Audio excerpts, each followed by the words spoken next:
призвался 1983 елның сентябрында армиягә алындым, өйрәнүләрне Ташкентта үттем.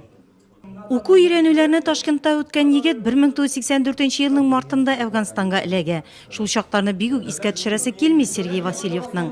Никадәр авыр юлларны үтәргә, үлем белән ничә тапкыр күзгә күз очрашырга туры килгәнен ул үзе генә белә. Күкрәгендәге сугышчан батырлык өчен медале шунда күрсәткән каһарманлыкның дәлиле.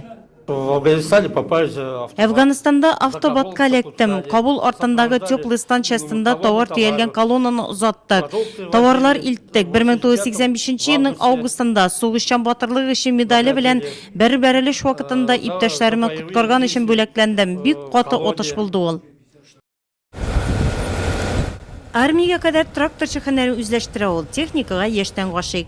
Әфганстанда автомобильче булып хезмәт иткән егет кайткач тракторга утыра. Нурлат транспорт технологик идарәсендә машинист-экскаваторчы булып эшләвенә 27 ел.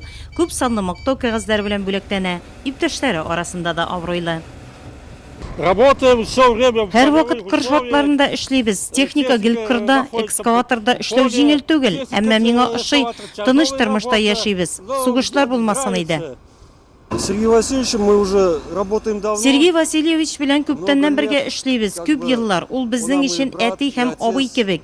Бергәләп эшлибез, бергәләп киңәшләшәбез. Коллективта бик хөрмәтле кеше ул. Бер-беребезне ярты сүздән аңлыйбыз. Сергей Васильев бүгенге көндә үрнәк гаилә башлыгы, яраткан әти, дәү әти, тыныч тормышка сөенеп яши ул. Аның никадәр кыйммәтле һәм кадерле булуын Әфган җирендә изге бурычын үтәүчеләр яхшы белә.